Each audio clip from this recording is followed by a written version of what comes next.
My fiancée used my razor to slice open one of her sanitary pads. She then stuffed 3 of my hairs inside, sealed it shut with super glue, and secretly slipped it into my briefcase. Immediately after, she dialed 911 and told the police I had sexually assaulted her at home. The sanitary pad in my briefcase, she claimed, was the proof. And just like that, I was locked away for 10 years.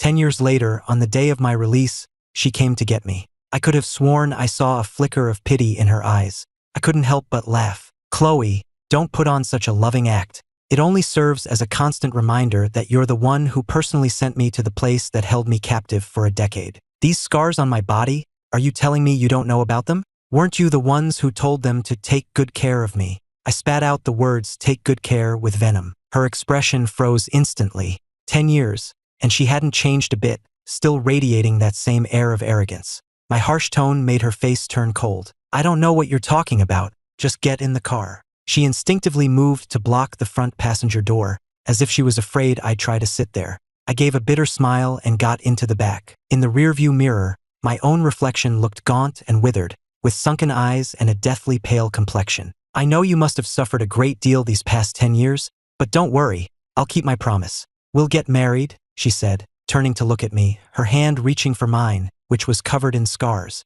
The sight of the shocking wounds brought another flicker of guilt to her eyes. Ethan, once your hands have healed, you can start playing the piano again. Whatever you want to do from now on, I'll be there with you. I calmly withdrew my hand without a word. The drive from the psychiatric facility on the outskirts of Chicago to the Hayes family estate was nearly 2 hours. The warmth inside the car made me drowsy, but Chloe wasn't about to let me rest. My cold silence seemed to unnerve her, so she broke it. Ethan, your parents didn't come to get you today because your brother, Liam, has a very important piano competition. I don't want to hear it. I cut her off, annoyed. Fine, she replied. I closed my eyes, having no desire to speak with her further. An eerie silence filled the car, but my mind was anything but quiet, trapped again in its familiar cage of torment. Did you hear that, Ethan? In your parents' eyes, their adopted son, the one who shares no blood with them, will always be more important than you, their actual son. So what if you were locked away and tortured in a psychiatric hospital for 10 years? They still don't love you. A simple piano competition is more important than the day you finally come home. Wake up, Ethan, and stop being a fool. Your family, your fiancé, none of them love you. It was true. None of them loved me. Over 10 years of countless breakdowns, I had come to see them for who they truly were. And so, I stopped loving them too. As for Chloe, I didn't want her anymore either. There would never be a wedding for us. A chorus of voices in my head reminded me that not a single one of these people deserved forgiveness. Those same voices forced me to relive the agony of my past. Ethan, apart from sharing the Hayes surname,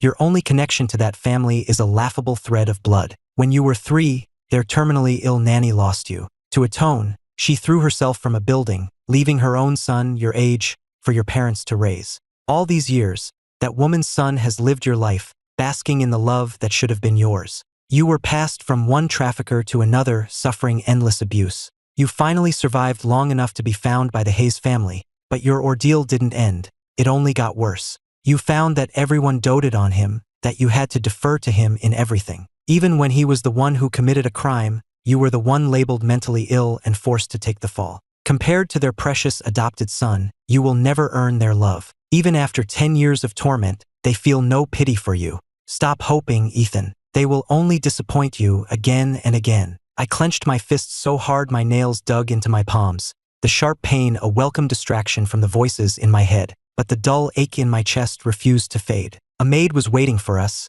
and as we approached, she came forward to offer a respectful greeting. The respect, however, was directed solely at Chloe. Miss Sterling, Mr. Liam asked that you come see his competition as soon as you returned. He said he'll be waiting at the venue until you arrive. Chloe nodded and turned to leave without a second thought. Then, as if suddenly remembering me, she paused and looked at me for a long moment. You just got back. You should get some rest. I'll come see you another day. With that, she hurried away. She didn't even pause when the maid's voice, dripping with contempt, called out behind me. Sir, Mrs. Hayes specifically requested that you don't track your filth into the house. She said it's for your own good, so please don't be ungrateful. Oh, and Mr. Hayes said you're to stay in the house from now on. Don't go wandering off and embarrassing the Hayes family name. Filth? An embarrassment? So Liam getting drunk and raping an innocent girl wasn't an embarrassment? That didn't tarnish the family name? I was the one who took the fall for him, yet I was the filth, but I was used to their attitude.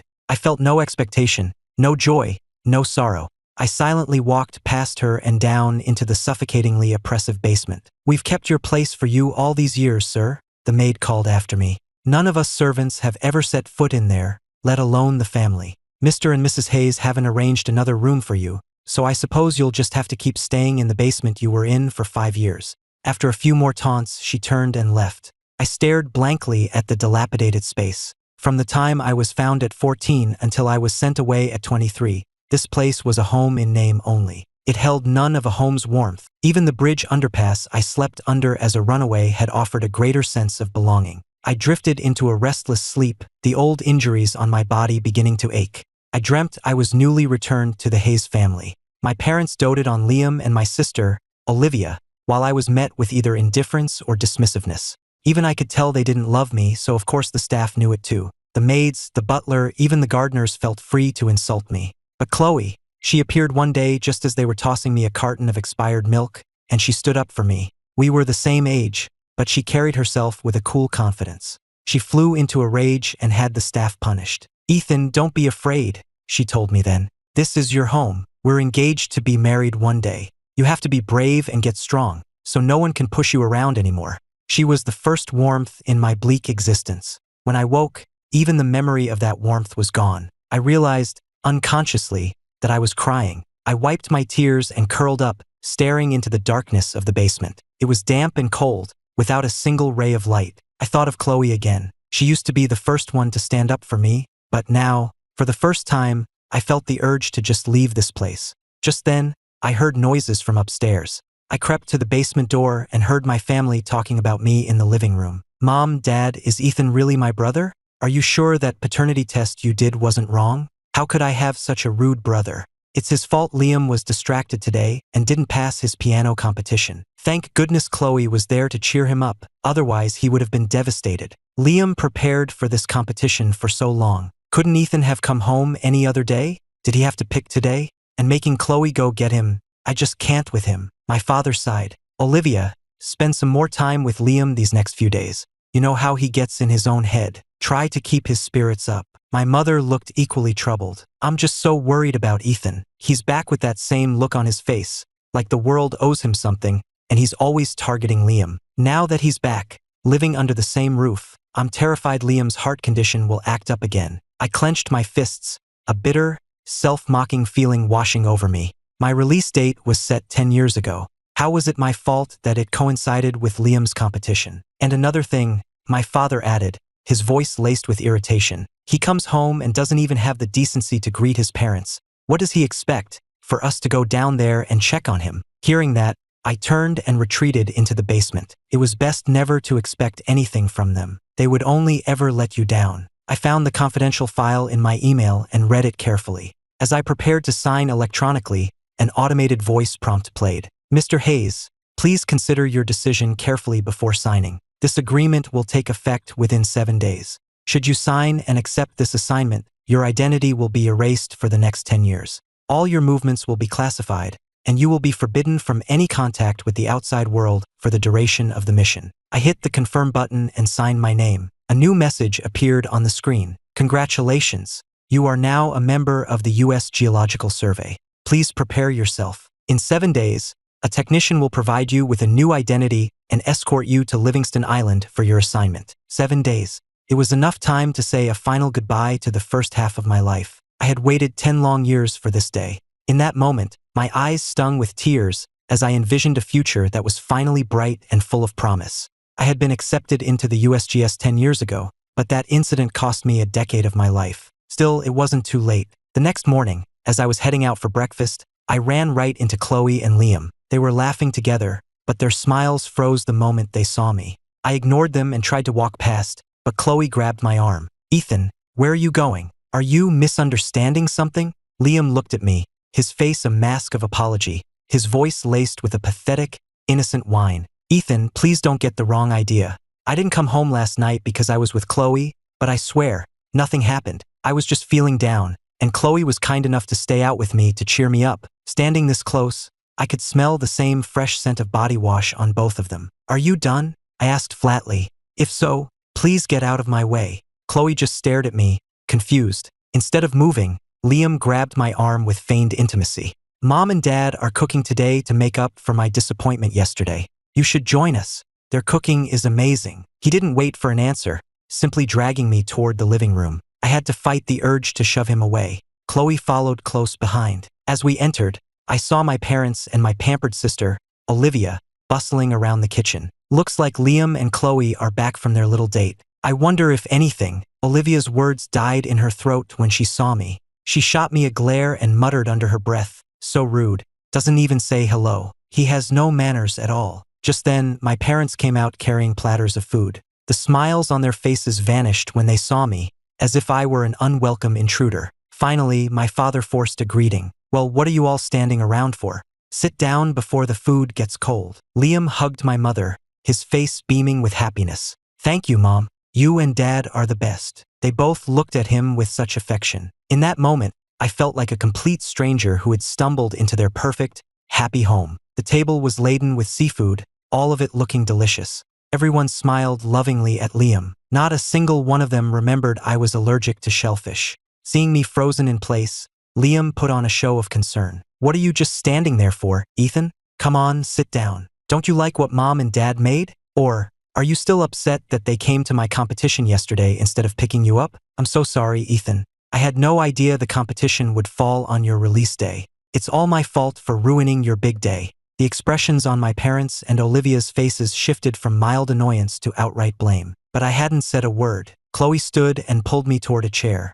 Liam, don't worry. Your brother isn't the petty type. He won't hold it against you. As Chloe sat next to me, about to serve me some food, Liam suddenly stood up and stepped between us. He took Chloe's hand right in front of me, his voice a provocative challenge. Really? You're really so magnanimous you won't hold a grudge? In that case, why don't you let me have your engagement to Chloe? The genuine seriousness in his tone stunned everyone into silence. As they all turned to look at me, I couldn't help a bitter smile. My heart filled once more with that familiar, crushing self-pity. If I had been the one to make such a request, how would they have reacted? They would have called me shameless for trying to steal my brother's fiancée. They would have pointed and screamed, calling me disgusting for being so competitive, for not acting like a proper older brother. But now that the one shamelessly bearing his soul was their beloved adopted son, they were all silent, waiting nervously for my response. I looked at the absurd scene and let out a cold laugh. Liam, is there anything of mine you don't want to take for yourself? I turned to the others.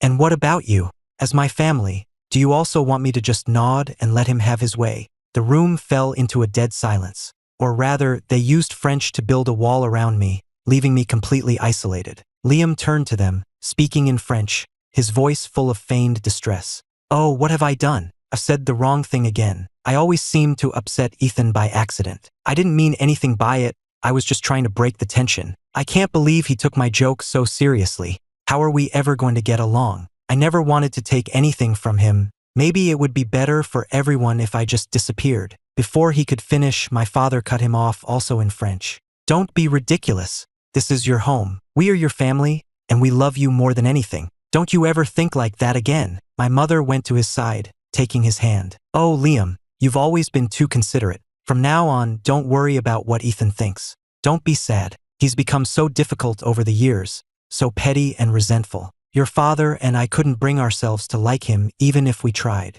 Olivia shot me a glare and added in French, assuming I wouldn't understand, in our eyes, you're our family. You're the only brother I'll ever have. I will never, ever call that uncultured person my brother. As they continued their conversation in French, Chloe kept glancing at me, looking like she wanted to say something but holding back. She looked pale and conflicted. I turned to her, feigning ignorance. Chloe, what are they saying? I don't understand. She wouldn't meet my eyes. It's nothing, she said dismissively. They're just telling Liam not to make jokes like that anymore. How pathetic. They were all trying to protect him from me. But the joke was on them. I understood every single word. Every word they spoke was a sharp knife twisting in my gut. No matter how many times I told myself to let it go, the pain was still there. I couldn't stand to be there a moment longer, listening to them tear me apart, so I stood up. I think I'll go for a walk, I said, making my excuse. You all enjoy your meal. I walked out without a backward glance. I could hear their complaints starting up again in French,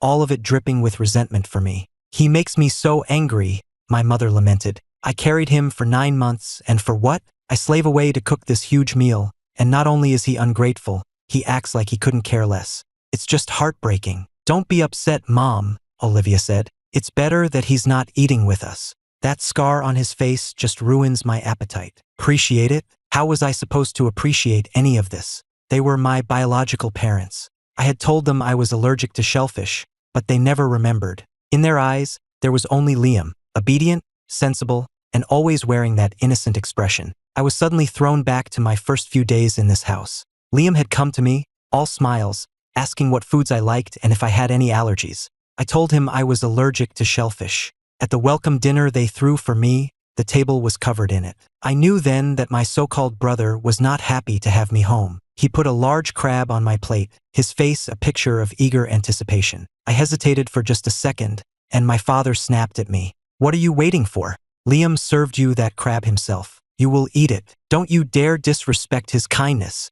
I tried to explain carefully. "Dad, I'm allergic to shellfish. I can't eat it." Liam feigned shock, looking at me and whispering, "How can that be? You're allergic? But why did you tell me it was your favorite food? I even steamed this crab for you myself." He held up his hand, showing off a small blister, clearly a burn from the steamer. My mother's face instantly hardened. She pulled Liam to her side protectively, her voice sharp. "That is enough, Ethan. I don't care what kind of manipulative games you played out there, but now that you are in this house, you will get along with your brother and sister. If I ever catch you lying to frame your brother again, don't blame me for disowning you." Olivia pointed at the crab on my plate. "You villain, Ethan. You have to eat it. My brother burned his hand making that for you. If you don't eat it, I'll hate you forever." With all of them glaring at me, I choked down the crab, my heart filled with despair.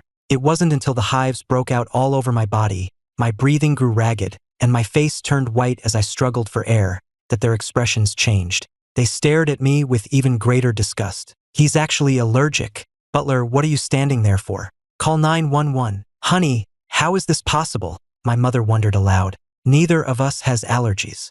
How could our son be allergic?" "The allergy isn't the point," my father replied. "The point is he just got here and he's already this malicious. How am I supposed to ever treat him like a son after this?" They all stared at me, their eyes filled with annoyance, not a hint of concern or worry. A stranger would have shown more compassion. Instead, the three of them gathered around Liam, comforting him. "Liam, don't you worry," my mother cooed. "His allergy is his own fault. If he hadn't been so malicious as to try and frame you, he wouldn't be suffering now." I can still feel the helplessness and despair of that moment. I was in the hospital for a week because of the reaction. Not one of them came to visit. Besides Chloe, who would stop by after school each day, it felt like the entire world had rejected me. I broke down over and over again, unable to understand why the family I had dreamed of for so long treated me this way, why they refused to believe me. The only person who showed me any trust was Chloe, though it wasn't really trust. She just tried to comfort me. "Let's just put it behind us," she'd said. "Don't dwell on it. Just focus on getting better so you can go back to school. I believe you weren't lying." Hearing her say, "I believe you," brought tears to my eyes. Back then, Chloe was like a ray of sunshine in my dark, cold world. I was completely captivated by her, desperate to be near her. For all these years, I chose to ignore the second half of her sentence. "But I believe Liam too. I grew up with him, I know what kind of person he is. I'm sure he just misheard you. I hope you won't hold it against him." Looking back, her belief in me was just a casual platitude, but I clung to it for so long. They all loved only Liam, and they would always, unconditionally, take his side. They had all seen me nearly suffocate from an allergic reaction, yet none of them remembered. Not that they would have cared even if they did. And now I no longer needed them to. Just 7 more days, and I would be gone from this place forever. I went back to the basement and picked up my guitar. It was once my most prized possession, but 10 years in the damp had warped the wood and damaged its sound. It would cost a fortune to have it properly restored. It was ironic. The Hayes family was worth hundreds of millions, yet I, their son, couldn't scrape together even $100. I took the guitar to a shop on the Magnificent Mile. The luthier told me a full restoration would cost over $2,000. For me, that was an astronomical sum. My only option was to find some part-time work to earn the money. I wanted to fix this guitar. It was the one thing I still felt any attachment to. I found a gig playing at a busy downtown bar, working until 3 in the morning. When I finally checked my phone, I saw dozens of missed calls and texts from Chloe, all asking where I was. I didn't understand what was going on, but I texted back, "What's up?" She must have been waiting for my reply, because she called me instantly. "Ethan, where are you? Give me your location, I'll come get you. I need to talk to you." I told her where I was. Less than 10 minutes later, her Rolls-Royce Phantom pulled up to the curb. She looked at me, her expression a mixture of anxiety and confusion. "Ethan, who were you at the bar with? I don't remember you having any friends." A bitter smile touched my lips. She was right. I had nothing. No family, not a single friend. I didn't answer her question, but she didn't seem to mind. Just as she was about to speak again, my stomach rumbled loudly. She pulled me into the car, her voice soft. "Ethan, let's go to that little restaurant you used to love." I wasn't about to argue with a hungry stomach, so I just nodded. At 3 in the morning, the city was still alive with light and activity. For the wealthy, there was no difference between day and night. The restaurant was a small place in Old Town, nothing like the fancy establishments downtown. I'd worked there part-time in high school. It wasn't my favorite, but I had once saved up a month's wages to take Chloe there for dinner. No wonder she remembered it. She froze while ordering, then hesitated before handing the menu to me. Trying to break the awkward silence, she started talking. For a second, her words almost touched me, but the feeling was fleeting. "Ethan, I know you don't eat seafood,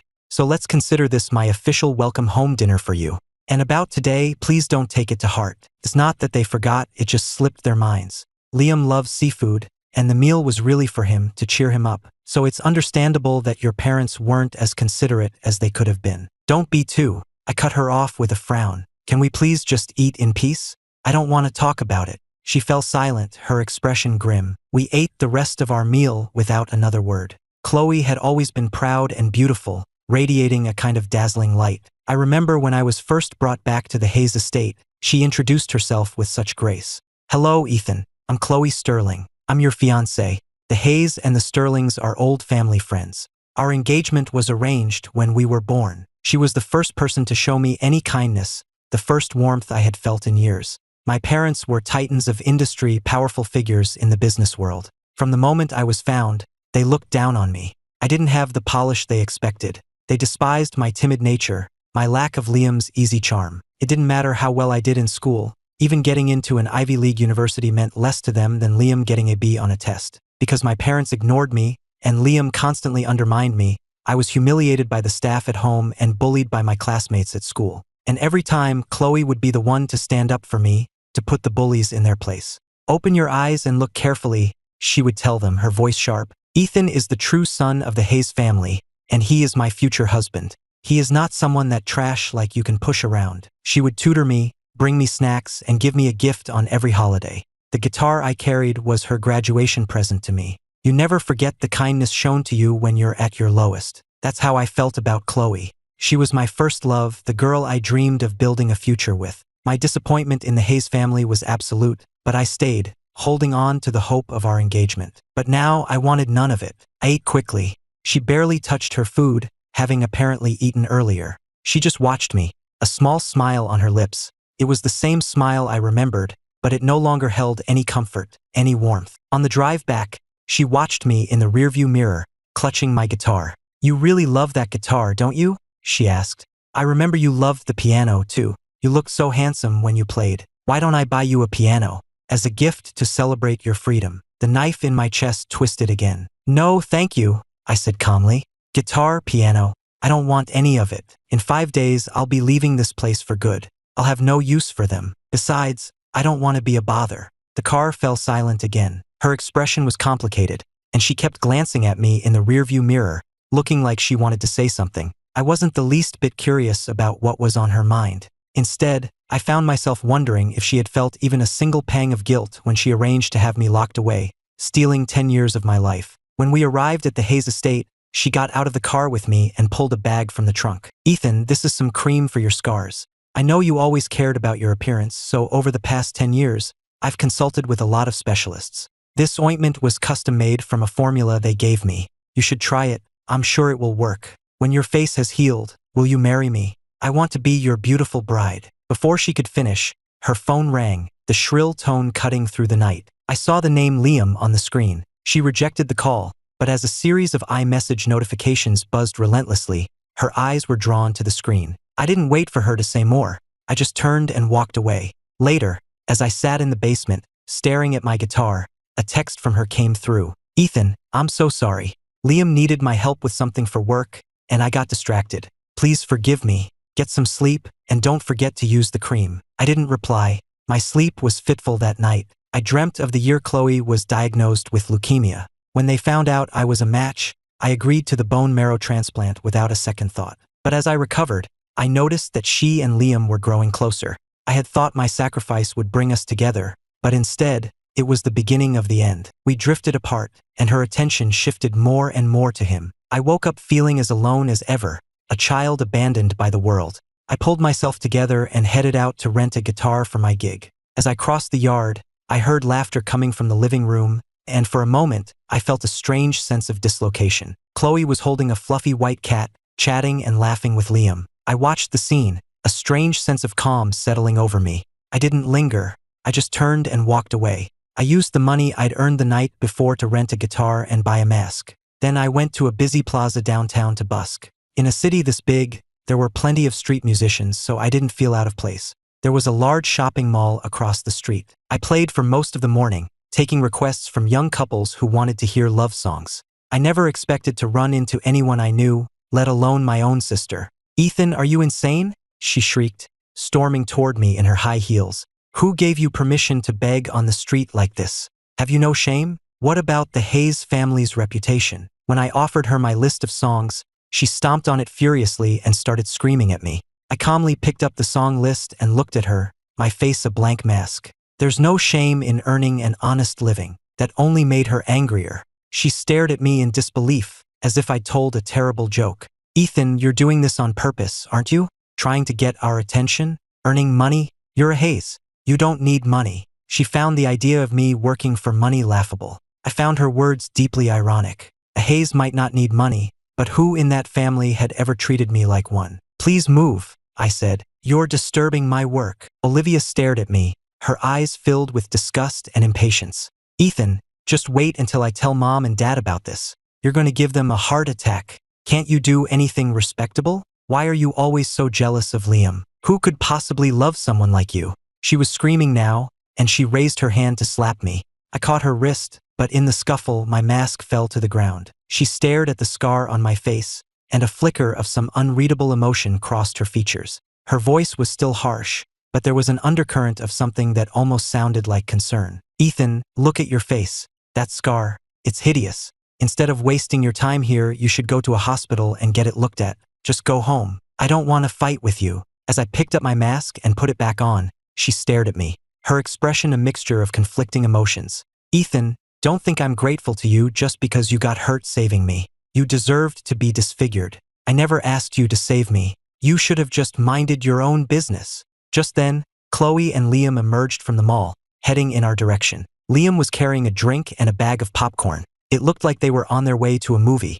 I didn't want to be there a second longer. I packed up my things and left. I could hear Olivia's furious voice behind me. "You bastard, Ethan. I'm talking to you. How dare you ignore me? With an attitude like that, you can forget about me ever calling you my brother." Brother? I had stopped caring about that title a long time ago. When I first came back to the Hayes family, I had genuinely wanted to connect with my sister. I was so envious every time I heard her call Liam brother, but she never gave me the time of day. No matter what I did, she only ever looked at me with disgust. "Stay away from me, Ethan," she used to say. "You're toxic. How could you possibly be my brother? Don't ever expect me to call you that." Now she was disgusted by the scar on my face, but she seemed to have forgotten that I got that scar shielding her in a car accident. She probably never considered that if I hadn't been there, that hideous scar would be on her face instead of mine. It happened the second year after I was found. I was still trying so hard back then, doing everything I could to fit in, to please them, to be perfect.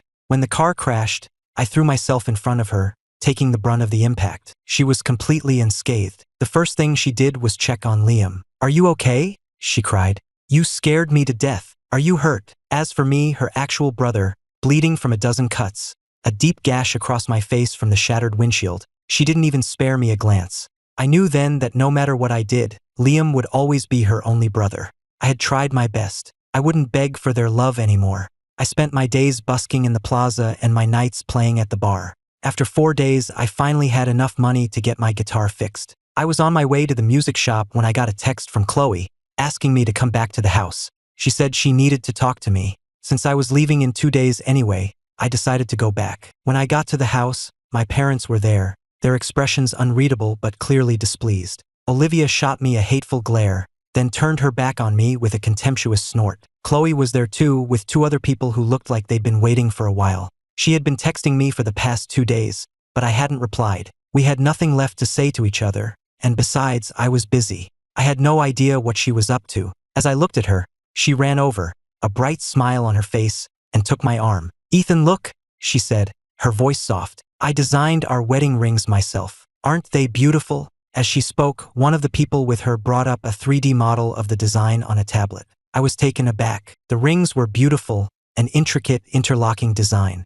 Someone had clearly put a lot of thought into them. "Ethan, what are you waiting for? Do you like them? I've had this design for a couple of years now. I wanted to surprise you when you got out. Let's have them measure our fingers so we can have them made. Then our families can get together in the next few days and set a date for the engagement." Her eyes were soft, full of hope for our future. Meanwhile, my parents' expressions grew darker by the second. Olivia glared at me and muttered, "If you get engaged to him, what's going to happen to Liam?" Chloe froze, a flicker of discomfort on her face. But she quickly recovered, frowning at Olivia. "Don't be ridiculous, Olivia. Your brother is my fiancé." As Olivia continued to glare daggers at me, I held out my hand to be measured. Chloe seemed to relax, and she stood beside me to have her own finger measured. But Olivia, unwilling to give up, rushed forward. "Are you sure about this?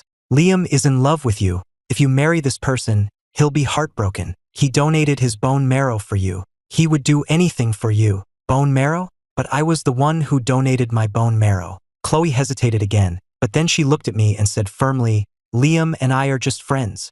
The words were barely out of her mouth when Liam appeared on the 3rd-floor landing, looking utterly distraught. He was holding a fruit knife to his throat. "Mom, Dad, Olivia, I'm so sorry," he cried, his voice choked with anguish. "My heart is breaking. I couldn't help falling in love with Chloe, but I wish her and Ethan all the happiness in the world. Goodbye, my love, my family. I won't be a burden to you any longer." The moment he spoke, everyone in the room forgot I existed and scrambled up the stairs. The knife was small, and with 3 people wrestling with him, he only managed a shallow, non-fatal cut on his neck. Still, the incident was enough to throw the entire household into chaos for the rest of the night. I spent another night curled up in my basement, listening to my mother's anguished sobs and the wail of an ambulance siren. The next morning, I took the money I'd saved and my guitar and headed for the music shop. It was my birthday, and restoring the guitar would be my gift to myself. As I was leaving, Olivia blocked my path, her finger pointed at my face. "You're a curse,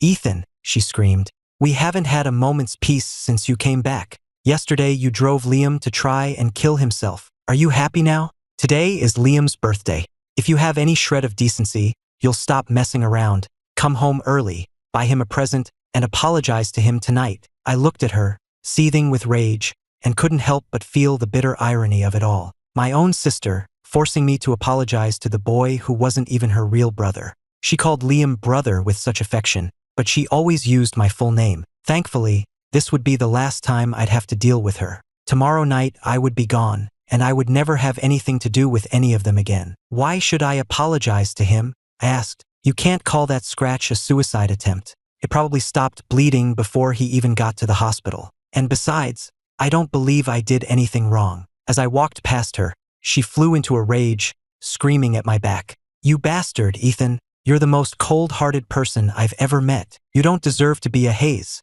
I actually felt sorry for you this morning, but now I see you deserve to be alone. You deserve to have even Chloe abandon you." I paused for a moment, listening to her words. I felt a flicker of bitterness, but nothing more. Let her say what she wanted. I already knew they didn't love me. Her words couldn't hurt me anymore. Love didn't matter anymore. I spent the morning at the music shop, took almost all the money I had, but the guitar was as good as new. I treated myself to a meal at the little restaurant in Old Town, then walked for a long time through streets decorated for Christmas. My phone buzzed incessantly. I glanced at the screen, but felt no urge to reply. It was my parents, telling me to come home for their precious son's birthday party, and Olivia demanding I buy Liam a gift and apologize. Even Chloe had sent several texts. "Ethan, where are you? Please come back to the house. I need to talk to you." I thought for a moment, then replied, "Chloe, if you're trying to get me to come to Liam's birthday party, don't waste your breath. I won't be wishing him a happy birthday. And if you're going to ask me to apologize, you can forget that too." The winter felt especially cold this year. The wind cut right through me, making me shiver. The streets were full of couples, holding hands, kissing, their happiness punctuated by the fireworks bursting in the sky. In a daze, my mind drifted back to the years when Chloe and I were closest. My birthday is on Christmas Eve, and for a couple of years, she was always there to celebrate with me. I remember one year she was out of the country, but she called to wish me a happy birthday and promised to bring me back a present. I was so touched. She was the only person in the world who remembered my birthday, the only one who ever gave me a gift. Liam and I share a birthday. Every year on this day, my parents and sister would throw a lavish party at the estate, spending weeks picking out the perfect gifts, all to give Liam an unforgettable birthday. My own family, on the other hand, had long since forgotten my birthday. Or maybe they never even knew it, or perhaps they did know, and when forced to choose, they always chose him. But that one year, Chloe had rushed back. She flew all the way back from a trip just to be with me on my birthday. We walked hand in hand through the city, rode the Ferris wheel at Navy Pier, watched the fireworks, and ate cake. Now, even she had forgotten. I passed a bakery and felt a pang of longing to buy myself a slice of cake, but I kept walking. I hurried to the bar to work my last shift. As I was changing, I overheard the two guys from the house band talking. "Dude, did you hear? Chloe Sterling is getting engaged to Liam Hayes. The engagement party is tomorrow." "Wow, that's sudden. You don't think all these fireworks tonight are for him, do you?" "You guessed it. I heard he had a little health scare yesterday, went to the hospital, but he's fine now. Got out today. And since it's his birthday, Miss Sterling arranged for a citywide fireworks display to celebrate. So tomorrow's sudden engagement party is probably just a big birthday surprise for him.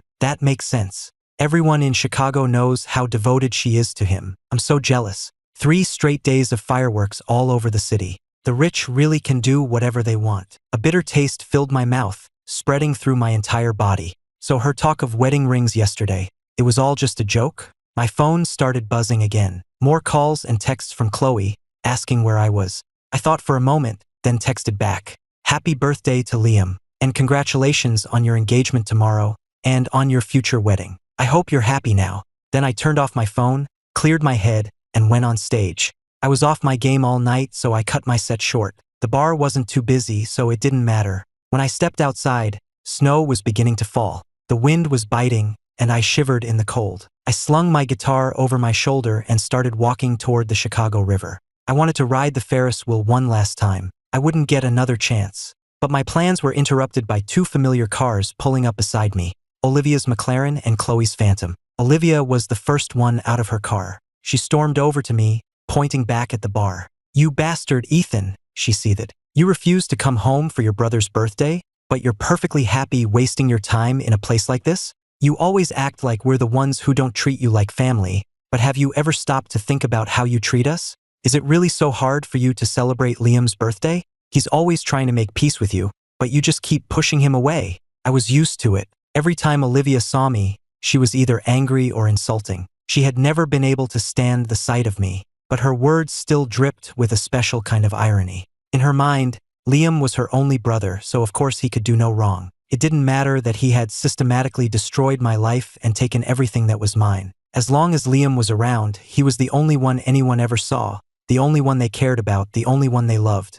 No matter what he did, he was always the victim. No matter what I did, they never even noticed. When I didn't respond, Olivia snatched my guitar from my hands and smashed it on the pavement. "Ethan, if you hate us so much, why are you still living in our house?" I tried to stop her, but it was too late. She stomped on it again and again. Even through the case, I could feel the wood splintering, a perfect reflection of my own shattered heart. "Don't look at me like that, Ethan. Is that stupid guitar more important to you than your own family? If we mean so little to you, then just get out." "I will," I said, my voice flat, cutting her off. "I'll be gone tomorrow." I knelt and looked at the guitar. It was smashed beyond repair. I couldn't stop my eyes from burning with tears. Chloe hurried over from her car. She had heard me. She shot Olivia an annoyed look, then knelt beside me. "Ethan, don't listen to her," she said, her voice laced with anxiety. "She's just being childish. She's just angry." When a tear splashed onto the shattered guitar,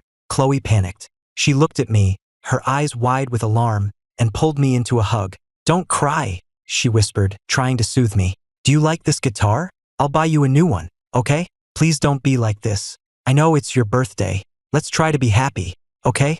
Look, Ethan, this is the ring I chose for you. Think of it as a birthday present. Let's go back to the house now. Your parents need to talk to you." I didn't say a word. I just calmly pushed her away and opened the case to inspect the damage. Chloe's patience seemed to wear thin. She sighed, her voice edged with frustration. "Ethan, why are you being so difficult? It's bad enough that you don't respect your parents, but you won't listen to anyone. It's just a stupid guitar. Why are you acting like it's the end of the world?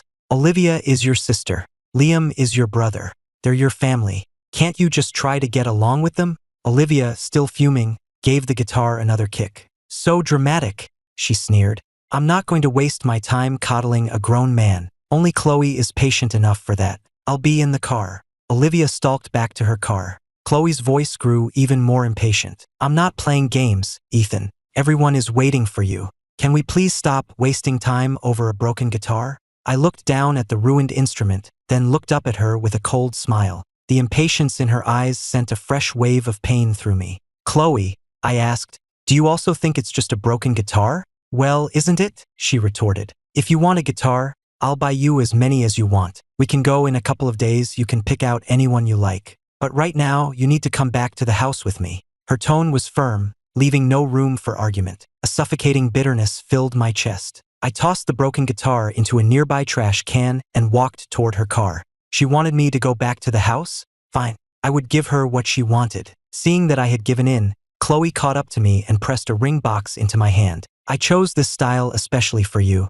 I hope you like it." Her expression softened with a hint of guilt. She pulled me into a hug, her voice full of pity. "You've gotten so thin. I promise, I'll make more time for you soon. We'll eat all our meals together. I don't like seeing you so thin. Ethan, promise me when we get to the house you won't get angry. You won't fight with them, please? No matter what happens, no matter what choices I have to make, you're the only one I love." Love? If I hadn't found out that she was getting engaged to Liam tomorrow, I might have actually believed her. But now, her words, set against the backdrop of the celebratory fireworks, sounded like nothing but a cruel joke. I was about to say something when the front passenger window of her car rolled down. It was Liam, his face a smug, contemptuous mask that only I could see. His voice, however, was dripping with false innocence. "I'm so sorry, Ethan," he said, his voice full of fake apology. "I didn't mean to interrupt, but it's getting late, and you know Mom and Dad don't like to stay up. And Chloe, don't we have a big day tomorrow?" I didn't say another word. I just pushed Chloe away and got into the back of the car, my heart a block of ice. Back at the Hayes estate, my parents were waiting. The moment I walked in, my mother turned to Olivia and asked in French, "Where has he been all this time? We've all been waiting for him. He has no manners whatsoever." Olivia shot me a glare and sat down, replying in French, "Mom, Dad, you should just tell the accounting department to cut off his allowance. It's a waste of money. No matter what we do, he'll never be one of us. He's just an embarrassment to the Hayes family. I saw him busking downtown the other day, and tonight he was hanging out at some bar. He knew it was Liam's birthday. I told him this morning. He's just doing it to spite us." I couldn't stand to listen to them anymore, so I cut in, feigning ignorance. "You wanted to see me? What is it?" My mother put on a show of concern, taking my hand. "My dear boy, why are you so distant? We're your family. You should have worn a warmer coat. Your hands are like ice.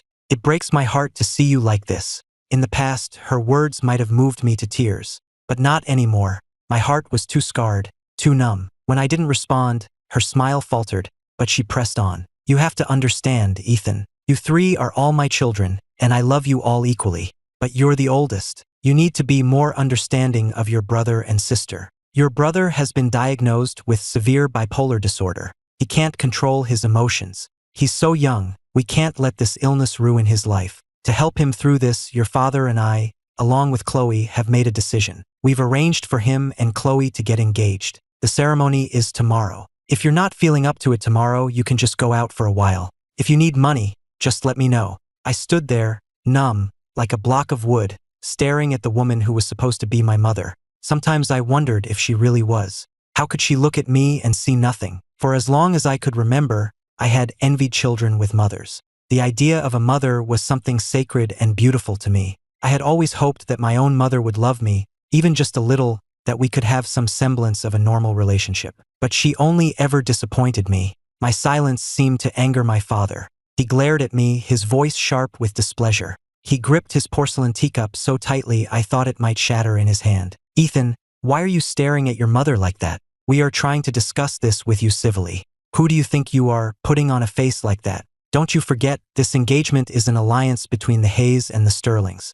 Without this family, you would never have had a chance with Chloe. Olivia chimed in, her voice dripping with sarcasm. Some people are just so full of themselves. They never stop to think where they'd be without this family. Besides, Liam and Chloe have been in love for years. If he hadn't shown up and ruined everything, they would have been married long ago. This has nothing to do with him. Someone like him isn't worthy of Chloe. He's not even worth a single hair on Liam's head. That's enough, Olivia. Chloe cut in. Stop talking nonsense.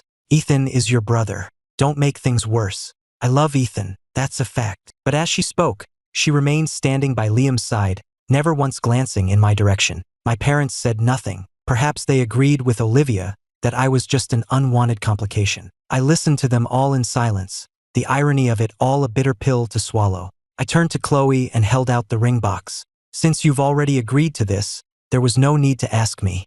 I respect your decision. Since you're getting engaged to him, you should take this back. I have no use for it. Maybe you can give it to him. I'm sure he'd like it. Chloe stared at me, her eyes wide with disbelief, a flicker of hurt in their depths. Ethan, you don't want it? I nodded. No, I said, my voice steady.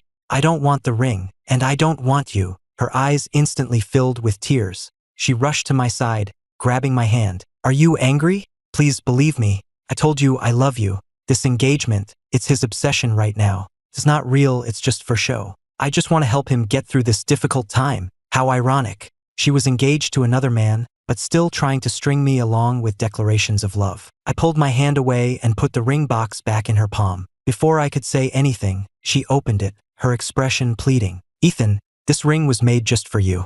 The style is perfect for you. Please just wait for me. Just give me a little time. Just then, Liam stepped between us. He held out his hand, showing me a ring already on his finger. Ethan, please, he said, his voice thick with emotion. Please take Chloe's ring. I'll feel too guilty to wear mine if you don't. If you're upset, it will ruin the whole day for me tomorrow, and it's supposed to be a happy occasion. When he saw that I was just staring calmly at the ring on his finger, not screaming or flying into a rage, Liam seemed displeased. His demeanor shifted in an instant. He started pulling at his hair, his voice rising to a frantic pitch. It's all my fault. I'm the one who doesn't belong here. If you don't want this, then fine. Don't worry about my feelings. Seeing Liam in such distress, Chloe's heart went out to him. The ring box fell from her hand, forgotten. Like all the others, she rushed to his side, taking his arm and speaking to him in a soft, soothing voice. Liam, don't do this. Don't hurt yourself. The engagement party is still on for tomorrow.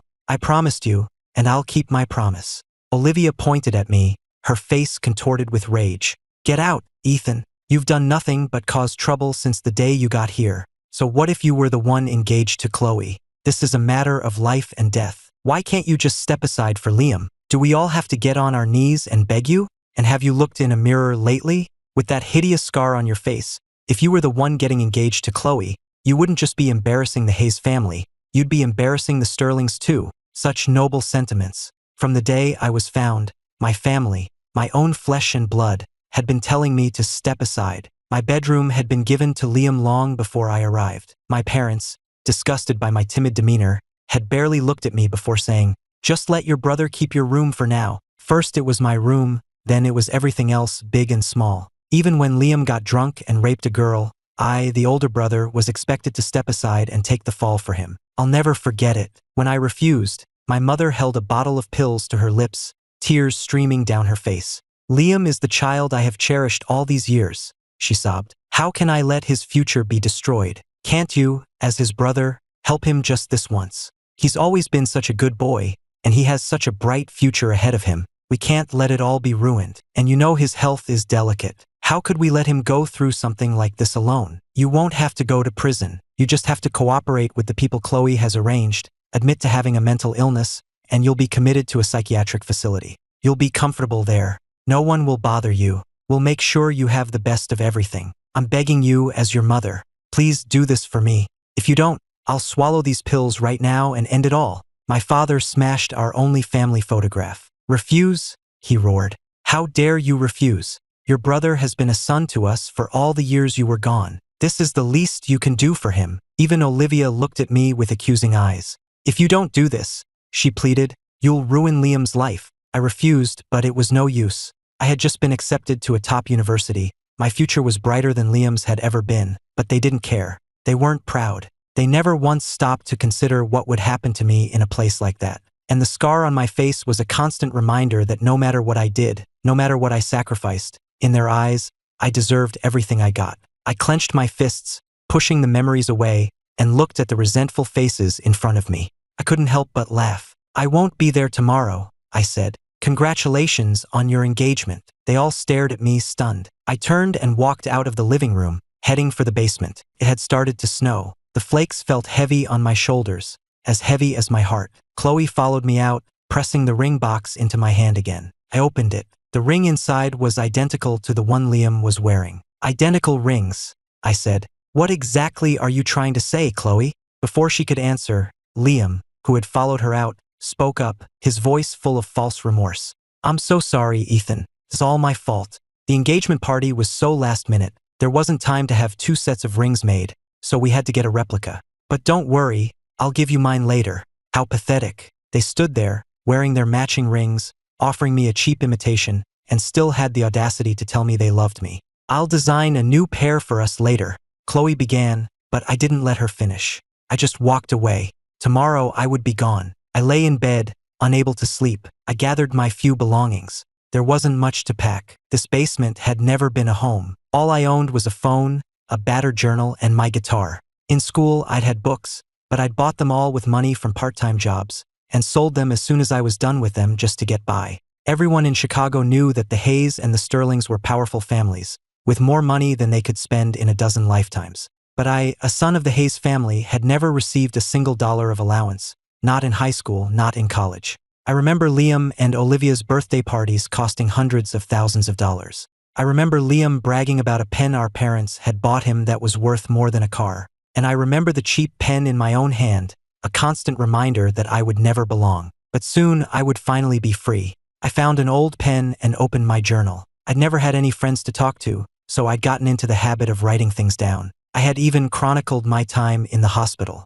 After I was gone, no one would ever come down here, except maybe the cleaning crew. The journal was filled with nothing but pain and suffocation. There wasn't a single happy memory in it. I decided to leave it behind. It was a way of leaving them all behind, my parents, my sister, Chloe. In the sleepless hours of the night, I wrote them a final farewell. I knew they would probably never see it, but I wrote it anyway as a final goodbye to my past. It was late by the time I closed the journal. As I was getting ready for bed, my phone buzzed. It was Chloe, still awake, texting me, trying to explain. Ethan, thank you for being so understanding today. I know this must be hard for you, but Liam saved my life. He was the one who donated his bone marrow to me when I had leukemia. I can't just abandon him when he's like this. He saved my life, so I have to repay him. Even if you don't agree, even if you're furious with me, I have to go through with this engagement. As for us, I'll make it up to you later. I promise. I read her text, and my eyes burned with tears. I was the one who saved her. I was the one whose health had been failing ever since the transplant. How could she believe it was Liam? Maybe it was just a last, desperate attempt, but I couldn't stop myself. I typed out a reply. Chloe, I was the one who gave you my bone marrow. The moment I hit send, I regretted it. It was the truth, of course. I had told her so myself, right before she had me committed. She hadn't believed me then. She had just given me a look of utter disappointment and walked away. Why would this time be any different? She wouldn't believe me. I was about to delete the message when a voice note from her came through. Her tone was sharp with impatience. That's enough, Ethan. I know you want my attention, but you don't have to lie to get it. Everyone knows it was Liam who saved me. You'll say anything to hurt him, to drive a wedge between us. Don't you ever say that to me again, or I'll lose what little respect I have left for you. Get some sleep. The engagement party is tomorrow night. Liam is even throwing a small welcome home party for you tomorrow with some friends. He's really trying to be a good brother to you. I wish you would be a little more gracious and stop going after him all the time. I didn't sleep at all that night. I had always thought Chloe was different. She was the first person to accept me. I thought she trusted me. But in the end, She was just like the rest of them. She believed every word that came out of Liam's mouth, and she wouldn't believe me, even when I told her the truth. The year she was diagnosed, she didn't tell me. I found out from Olivia. I came home immediately and got tested. When I found out I was a match, I didn't hesitate for a second. I never thought about the long-term health consequences for myself. All I wanted was for her to be healthy and safe. And now, everything I did was not only for nothing, it was all credited to him. But it didn't matter anymore. Tomorrow I would be gone. Whether she believed me or not was irrelevant. I slept until noon. I gathered up the few clothes I had left, intending to throw them out, and headed out for a meal. As I crossed the yard, I heard a commotion from the living room. It sounded like a party where everyone was busy tearing me down and singing Liam's praises. "Olivia, your brother is so rude," one of the guests was saying. "Liam throws this whole party for him, even gets him a cake, and he doesn't even bother to show his face. Humph, see? I told you he didn't deserve it." "Forget about him," another voice said. "Let's just think of this as an early celebration for Liam and Chloe. Yeah, now that he's out of that place, it's probably better if he's not around. He'd just ruin the mood. This is such a perfect moment. Chloe, you should give Liam a kiss. Yeah, let's have a little pre-wedding celebration. The engagement party tonight will be so stuffy with all the old people around. Let's have some fun now while we can. Yeah, kiss, kiss." Amid the boisterous cheering, Chloe was the first to notice me standing there. She didn't look happy to see me, but she started walking in my direction anyway. The guests started whispering amongst themselves again, this time in French. "Chloe is such a saint, having to deal with him. I know, right? We wait for him all morning, and he finally shows up right as Chloe and Liam are about to kiss. So shameless. He obviously did it on purpose." Of course it was on purpose. Everyone knows he used to be obsessed with her. But a rapist like him, he doesn't deserve someone like Chloe. Liam caught up to Chloe, stepping between us. "Chloe, please," he said, his voice a pathetic whine. "Don't embarrass me in front of everyone. They're all waiting. It's just a kiss. It doesn't mean anything. I'm sure Ethan won't mind." Chloe stopped, and when Liam wrapped his arm around her waist, pulled her close, and kissed her, she didn't push him away. I turned and walked away, the sound of their cheering friends ringing in my ears. My departure was scheduled for 8 o'clock that evening, so I still had some time to kill. I went to the little restaurant in Old Town for one last meal, then walked through the snow to a rooftop overlooking Lincoln Park, watching the city lights come on as the wind whipped around me. It was a shame it was still light out. The view was much better at night. In the distance, the Ferris wheel at Navy Pier turned, just as it always did. For a moment, I was transported back in time, to a night when Chloe and I had ridden that wheel together, and come to this very rooftop to look at the stars. I sat there until 6, when I got another text from Chloe. "Ethan, please just wait for me. I can't abandon Liam now. Please try to understand. Once I get him through this, once he's stable, we can be together. I promise." I typed out a reply. "Chloe, there will never be a..." She didn't want me to make a scene, so I granted her that one last wish. I didn't send the message. I walked back down through the snow, my heart growing colder with every step. The sky exploded with fireworks, the prelude to their engagement party. I went to Navy Pier and rode the Ferris wheel alone. Just like that night long ago, I could see the whole city spread out below me, the fireworks and the stars. It was beautiful. But this time, I was alone, my only companion the phone that brought me nothing but pain. As the wheel reached its apex, I took out my phone, intending to take a picture of the view. But then I made the mistake of opening Facebook. Liam had posted a photo of himself in an expensive suit, his arm around a stunningly dressed Chloe, their faces close together. The caption read, "To have and to hold, from this day forward." Olivia had posted a picture of them holding hands as they greeted their guests. "To the most handsome brother and the most beautiful bride-to-be," she wrote, "wishing you a lifetime of happiness." My parents had posted a photo too, offering their own blessings. I put my phone away without taking a picture. I just silently wiped the tears from my eyes and waited for the ride to end. I checked the time. It was almost 8. I didn't linger, just hailed a cab and went back to the house. Usually at this hour, the house would be full of life, the family eating or talking in the living room. Tonight, it was empty. Even the staff was gone. I took a shower, put on the new clothes I'd bought that day, grabbed my bag, and left without a backward glance. At the designated meeting point, an unmarked vehicle was waiting for me. As we drove through downtown, I saw the hotel where the engagement party was being held. On the massive screen outside, a live feed showed Chloe and Liam, holding hands, exchanging vows, surrounded by their smiling friends and family. They both looked at each other with what seemed to be genuine love in their eyes. My parents were beaming. Olivia was ecstatic. Everyone was celebrating. I watched the screen for a moment and silently wished them a happy engagement. Then I turned away and didn't look back. From that day forward, the Hayes family of Chicago and everything associated with them would have nothing to do with me. After the formalities of the engagement party were over, Chloe looked for Ethan, but he was nowhere to be found. A strange, unsettling feeling crept over her, a feeling that she was about to lose something irreplaceable. Liam was already drunk, and she was growing annoyed. She frowned and dialed Ethan's number. She tried once, twice, 10 times. The line was busy. She suddenly realized with a jolt that he had blocked her. How could that be? A sick feeling settled in Chloe's stomach. She clutched her phone and went to find Olivia. Up until that moment, she had been telling herself that everything would be fine.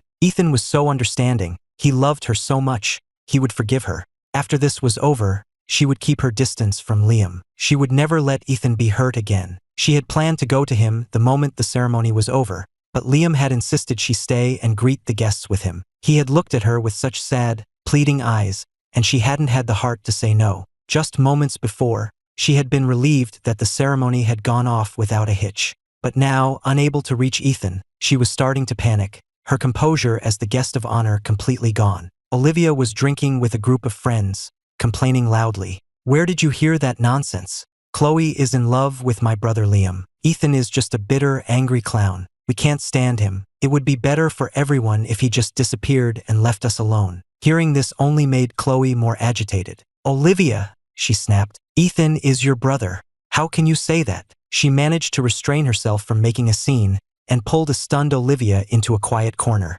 "Olivia, call your brother for me. He's blocked my number, and I can't get a hold of him. I'm worried." Olivia stared at her, her shock turning to resentment. "Chloe, it's your engagement party. To Liam, and you're yelling at me because of Ethan? That's not right. He's just trying to get a reaction out of you. Ignore him. Don't let him ruin such a perfect day." Normally, Chloe might have let it go, but tonight, she couldn't shake the feeling that something was terribly wrong. "Olivia," she said, her voice cold, "no matter what you think of him, Ethan is your brother. You will show him some respect." Olivia stared at her, aghast. "Chloe, that's not fair. Why should I respect that monster? He's the one who doesn't treat us like family." "Fine, if you're so worried, I'll call him Happy now. You have no right to call him that, Olivia." Chloe shot back, her patience wearing thin. "Have you forgotten that he got that scar saving your life? If he didn't think of you as family, would he have thrown himself in front of a car for you?" Olivia muttered unhappily as she dialed. "I hate it when you defend him like this. It would break Liam's heart if he heard you. The line's busy. No way. That psycho blocked me too." A fresh wave of panic washed over Chloe. The feeling of dread intensified. "I know what it is," Olivia said suddenly. "He must have seen the pictures we all posted on Facebook. He's jealous. This is just another one of his pathetic little games to get our attention." Chloe's heart was pounding. She wished she could be with Ethan right now. The thought that she couldn't reach him, that he might be gone for good, filled her with a terrible anxiety. "What pictures?" Olivia showed her the Facebook posts. "See? Don't worry, Chloe. He's fine. He was liking posts just 3 hours ago. He's probably just at home, sulking in the basement." Just then, her parents came over. "Liam is looking for you, dear," her mother said. "You shouldn't leave him all alone. Go and keep him company." Chloe didn't move. Olivia sighed. "Go be with Liam. He'll be so embarrassed if you're not there. You're worried about Ethan, right? I'll go back to the house and get him. The ceremony's over. I'll keep an eye on him. It'll be fine." The color returned to Chloe's face. "Don't bring him here. It will only upset him more. I had the kitchen pack up some food for him. Take it back to the house and tell him I'll be there after the party is over. We'll celebrate his birthday, and I'll take him to pick out a gift tomorrow." Olivia, though clearly annoyed, just nodded. "Birthday?" she asked, confused. "When is Ethan's birthday? I don't remember him ever mentioning it." Mr. and Mrs. Hayes looked at Chloe, also waiting for an answer. Chloe didn't know why, but for the first time, she felt a pang of sadness for Ethan. These people were his family, and they didn't even know his birthday. He must have been so disappointed, so hurt, all those years. A wave of irritation washed over Chloe, and her voice took on a mocking edge. "You're his parents. You're his sister. Don't you know his birthday is the same day as Liam's?" "Oh, that's right," she added, looking at Mrs. Hayes. "You're his mother. Of course you know. You just don't care. I suddenly feel so sorry for him. After I've done this one last thing for your precious adopted son, I'm going to be with Ethan, and I'm going to make up for everything he's been through." The more she spoke, the worse she felt. She turned and walked away, forcing herself to push Ethan to the back of her mind and focus on the party. But no matter how hard she tried to pretend, she couldn't shake the feeling of unease.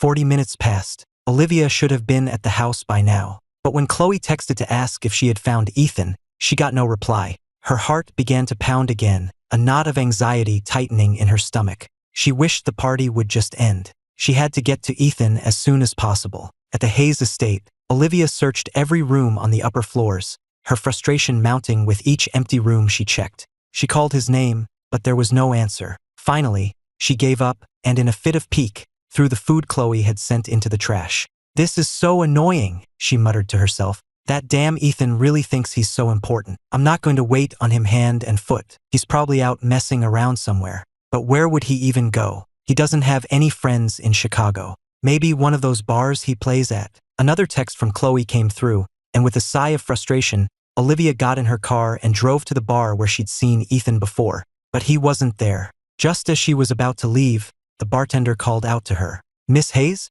are you looking for Ethan?" Olivia nodded, surprised. "How do you know who I am?" She wondered if Ethan had been going around, bragging about being a Hayes. The thought of him telling people he was her brother filled her with a familiar sense of disgust. "Miss Hayes, Ethan hasn't been in for a couple of days," the man said. "I own the place. He used to play here pretty regularly. We got to know each other a bit. He told me he had a beautiful younger sister. He said he was saving up to buy you some jewelry. The last few days, he was working to get his guitar fixed. He earned enough yesterday, but he didn't come in today. He told me he wouldn't be coming back. I just figured his little experiment with the simple life was over. I never expected to see you here looking for him." As she left the bar, Olivia was filled with a strange, unsettling feeling. She couldn't put her finger on it, but it made her angry. So Ethan hadn't been wasting his time. He had been working. But why would a Hayes need to work? Her parents had always made sure he got his allowance. He couldn't possibly be broke. On the drive home,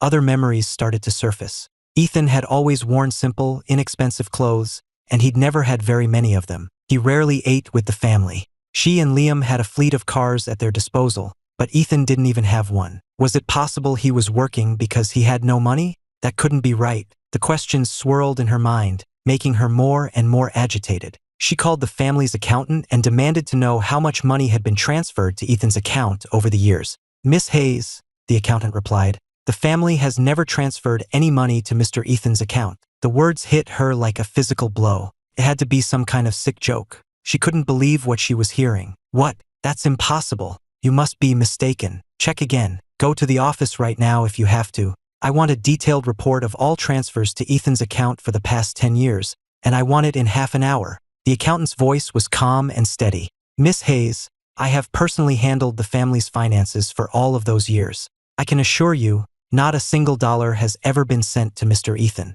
The funds were originally allocated for him, but Mr. Liam requested they be redirected to his own account for a business venture, with Mr. and Mrs. Hayes' approval. So the money has always gone to him." After she hung up, Olivia was more confused than ever. She knew how much she and Liam got each month. It was more than enough to support their extravagant lifestyles. And Liam hadn't started any business. Why would he need Ethan's money too? So Ethan had been working because he had no money? Had he paid his own way through college? Olivia couldn't think about anything else. She called one of the maids and asked where Ethan's room was. She had to find him tonight and ask him why he had never said anything. She had accused him of being lazy, of wasting his time, and he had never once defended himself. What had he been thinking? Mr. Ethan has always lived in the basement," the maid replied. "He should be down there now, sleeping." Olivia was stunned into silence. When she finally found her voice, it was choked with rage. "What? Say that again. How could Ethan be living in the basement? He's a Hayes. When did this happen?" The maid sounded confused. "Miss, he's always lived in the basement. He's been there for over a decade, ever since he came back. Mr. and Mrs. Hayes said that his room had been given to Mr. Liam, and that he should just find somewhere else to stay. We servants don't have keys to the other rooms, and they never gave him one, so he moved into the basement." When Olivia opened the basement door, she was met with a scene of utter squalor. The large space was damp and cold, cluttered with junk like a landfill. She had never known it looked like this.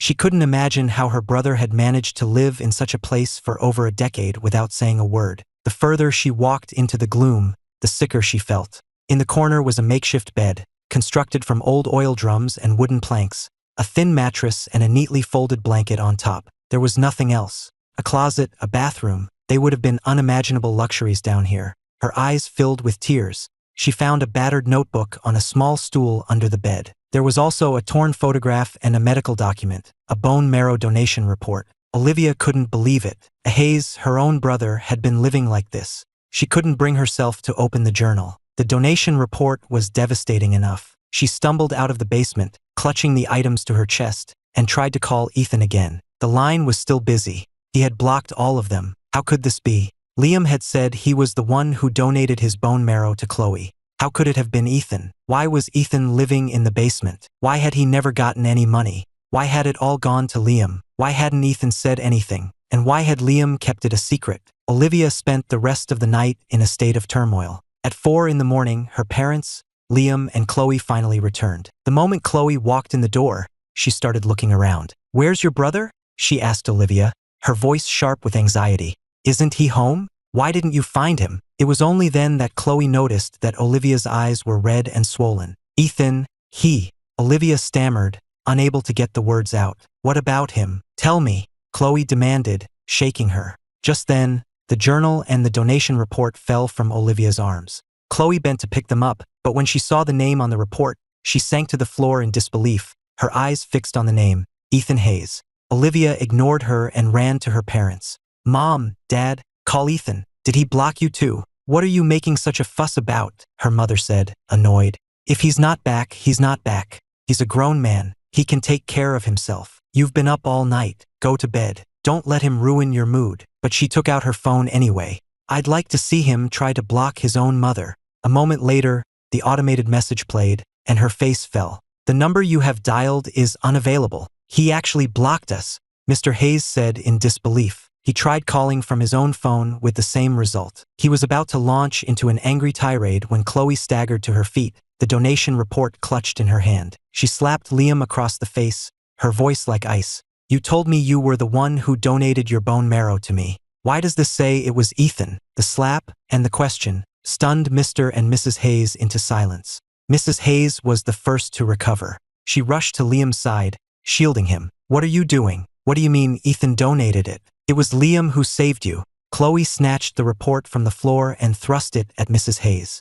"Look at it. It's right here in black and white, with the hospital's official seal. Are you still so sure it was Liam?" As Mrs. Hayes stared at the document, Liam began his usual pathetic act. "Chloe, you must be misunderstanding something. That report doesn't prove anything." Chloe's voice was a furious roar. "Shut up. Every time it's the same thing. You just stand there and play the victim. Who are you trying to fool with that act? If you won't tell me the truth, I'll go to the hospital and find out for myself." Now I understand why Ethan said it again yesterday, that he was the one who donated his marrow. I always believed you without question, but now I have to wonder if you're the one who's been lying to me all these years. With that, Chloe turned and stormed out of the house. No one tried to stop her. Olivia finally reacted, turning to a teary-eyed Liam. "Tell me," she said, her voice low and dangerous. "You didn't tell the accountant to stop sending Ethan his allowance, did you? You didn't take his money for yourself, did you?" Liam started to panic, shaking his head frantically. "Olivia, what are you talking about? I would never do something like that." But just then, the family accountant arrived holding a thick file. "Miss Hayes," he said, "here is the detailed report you requested." Liam reached for the file, but Mr. Hayes snatched it away. Olivia saw the numbers on the page, and tears of rage streamed down her face. "Liam, what part of you is even real?" she screamed hysterically. "All these years, you've played the innocent victim, telling Mom and Dad that they gave Ethan plenty of money, that he was the one who hated you for no reason. But that was all a lie, wasn't it? You not only stole his allowance every month, you even took credit for the bone marrow he gave to Chloe. Don't you look at me like that. I didn't want to believe it either, but I called the hospital. The donor was Ethan, and I've also found out about all the mistresses you've been keeping with our family's money. I have the pictures, the receipts, everything, right here on my phone. How long are you going to keep lying?" A fresh tear fell with every word she spoke, her entire body trembling on the verge of collapse. Her parents, who had been staring in stunned silence, slowly began to process the information in the report and on Olivia's phone. Liam, however, just stood there, shaking. "What are you talking about?" he whimpered. I don't understand. Mr. Hayes lunged forward and punched Liam, sending him staggering. He grabbed his son by the collar, his face a mask of fury. Liam, you've been hurting innocent girls? After everything your mother and I have given you, is this how you repay us? Mrs. Hayes, who had been swaying on her feet, staring at the documents in disbelief, rushed forward to protect her precious son. Honey, don't, she cried, pulling at her husband's arm. There must be some mistake. Let him go. We can sort this out. But before she could finish, Chloe stormed back into the room. How else do you want to sort this out, Mrs. Hayes? She demanded. You've spent all these years protecting your adopted son, ignoring your real son. Now the truth is staring you in the face, and you still refuse to see it. Then take a look at this. I just got it from the psychiatric facility. Your son, Ethan, was beaten and tortured for years in that place. And the one pulling the strings, the one who arranged it all, was your precious Liam. He was the one who told them to teach Ethan a lesson, to torture him until he really did go insane. And he was the one who told them to tell Ethan that you, his own mother, were the one who gave the order. Mrs. Hayes took the papers with a trembling hand, her eyes scanning the page in disbelief. Tears streamed down her face. Impossible, she whispered. My Liam, he's always been so kind, so good. He's my pride and joy. He could never be so cruel. Mr. Hayes collapsed to the floor, staring at the documents in horror. Why? He roared, his voice cracking. Liam, you ungrateful wretch. Tell me why you did this.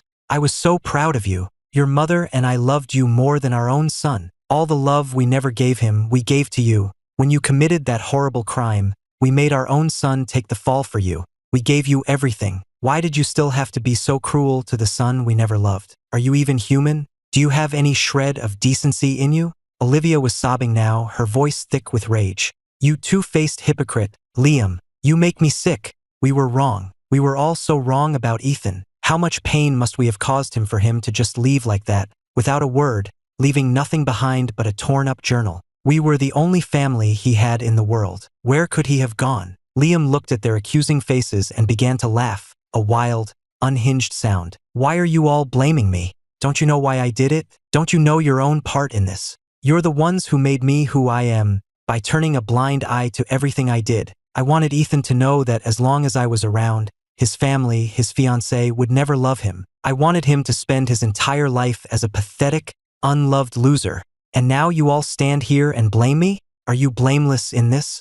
If I was the one holding the knife, you were the ones who sharpened it for me. The pain I caused him was nothing compared to the agony you all put him through. So there, I admit it. I'm an inhuman monster. Are you happy now? People will always whisper behind my back that I'm just the adopted son. But so what? At least I've had a better life than your real son. Your precious, biological son has lived a life of pure misery. And so what if he was the one who donated the marrow? Chloe, you loved him, not me. Why should he have done that for you? You're no better than the rest of them. You think you didn't hurt him? You never believed him either. You probably hurt him the most of all. Before Liam could finish, Chloe, in a blind rage, snatched the fruit knife from the floor and plunged it into his chest, again and again. Blood sprayed across her dress. You bastard, she screamed. You bastard. You deserve to die. You deserve to die. The others finally snapped out of their shock and rushed to pull her away. For the second time in as many days, the sound of an ambulance siren filled the night at the Hayes estate.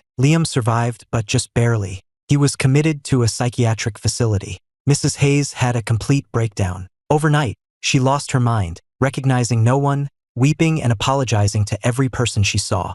Mr. Hayes seemed to age decades overnight, his hair turning gray, his body frail. Only Olivia and Chloe were left to wrestle with their guilt and regret, spending every day searching for any trace of Ethan. But it was as if he had vanished from the face of the earth. No matter how much money they spent, how many people they hired, they found nothing. 2 years passed, then 5, then 10. A lot can happen in 10 years. Liam died in the institution. Mrs. Hayes, in a moment of lucidity, slipped away from her caretakers, wandered into the street, and was killed by a passing car.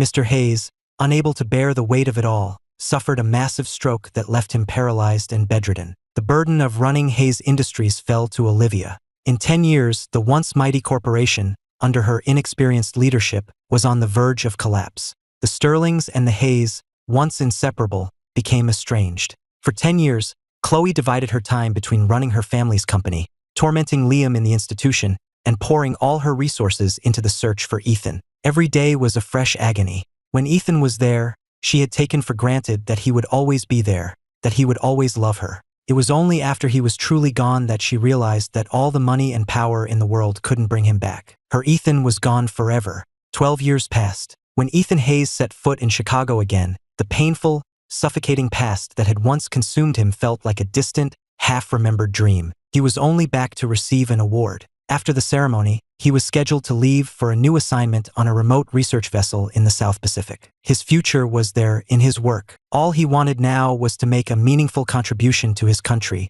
to society. He never expected to run into anyone from his past, especially not like this. As he was leaving the ballroom, he saw two familiar figures in the distance, locked in a heated argument. It was Olivia pleading with Chloe. "Chloe, please, I'm begging you, have mercy. Let Hayes Industries go. The company is barely staying afloat. I'm only trying to keep it from going under so that I can give it to Ethan when he comes back. It was Dad's life's work. I can't let it be destroyed. I know Ethan will come back." Before she could finish, Chloe saw me. She stumbled as she ran, and just as I was turning to leave, she threw her arms around me from behind, holding on tight. "Ethan, Ethan, you're finally back. I've been looking for you for so long. I've been waiting for you for so long." I pushed her away firmly, my expression cold and distant. Tears streamed down her face. She bit her lip, whispering over and over, "I'm sorry. Ethan, I'm so sorry." Olivia ran over, her own eyes red with tears, her body shaking with emotion. "Ethan, oh Ethan, you're finally back. Please come and see Dad. We have so much to tell you." I stepped back, putting more distance between us, and looked at them calmly. I knew everything that had happened to them over the years. None of it had stirred the slightest emotion in me. Even now, as the two women I had once loved more than life itself stood before me, sobbing and apologizing, I felt nothing. I looked at them, my voice cold and even. "Excuse me, but please do not disturb my life any further. In this world, not every 'I'm sorry' deserves and it's okay." They both collapsed to their knees, their apologies turning into desperate pleas.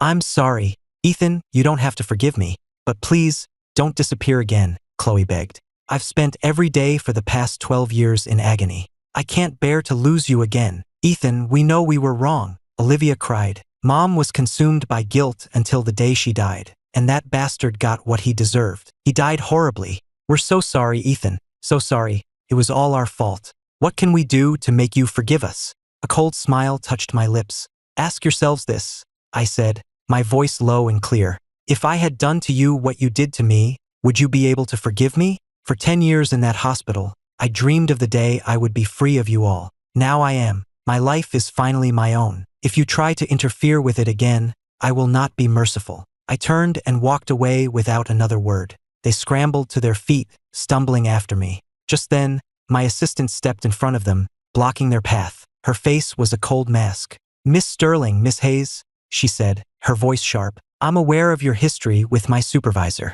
and even as an outsider, I can see that you don't deserve his forgiveness.